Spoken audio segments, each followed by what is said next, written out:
Bahala na kung inaantok ako sa work. Ang importante, hindi ako absent.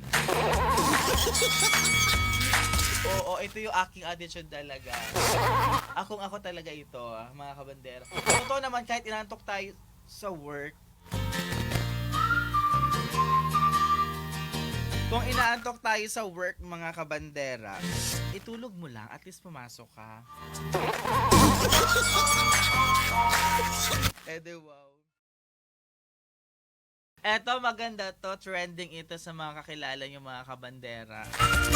Yung kachismisan mo noon, chinichismis ka na ngayon. Wow. Totoo yan. May kilala ako na chismis siya ng chismis, blah blah blah. Yung tipong, meron siyang sinasabi doon sa isang tao na yun. Pero kalaunan, a few moments later, sila na magkasama, nagchichismisan din sila sa bawat isa. Di ba happy?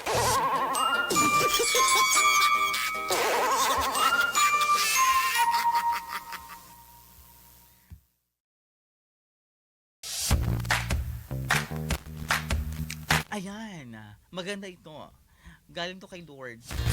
Good morning! Thank you, Lord, for a new day. Ayan. Magpasalamat tayo dahil nagising tayo today. Good morning, good morning, good morning!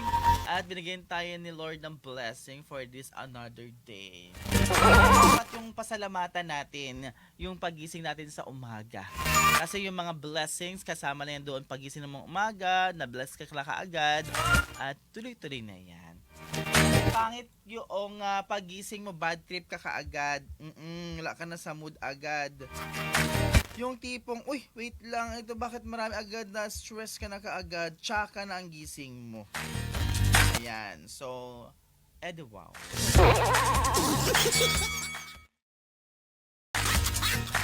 Eto, para to sa mga katrabaho mo. Oo, ayan.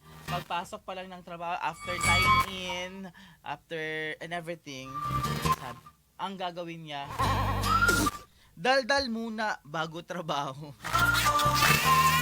Wow. Totoo. May katrabaho tayong ganyan. Daldal muna siya. After that, hanggang sa malapit na mag-alas 12, mag-break na bago siya mag-work. Ilang oras na ang work niya? 30 minutes. Sabi, napagod ako. Biglang reklamo agad. Magreklamo yan. Pagod na pagod. Kasi nga, inubos mo lahat sa kakadaldal mo, yung energy mo. Pagod na pagod ka. Diba? Maganda to sa mga katrabaho din. Ayoko na. Magre-resign na ako. At inabot pa siya ng 10 years. Mag-resign na sana siya pero umabot siya ng 1 dekada. Yung tipo akala mo magre-resign na bukas, pero siya ang pinakamatagal na doon sa kumpanya nila. Ewan ko. Ganyan. Sobra na siya 10 years. Hi sa'yo. Hello. Ay, nako. Oo. Sarap siyang bagitin pero wag na lang. Hugot! Anong source ng energy mo? Ang sagot, ito ha. Ang sagot ko, pira. Pira ang source of energy ko. Totoo, lahat naman tayo, kahit walang baterya yung pera na yan, pag nahawakan mo yung pera, ma-energize ka talaga. Di ba, Lance? Kaperahan.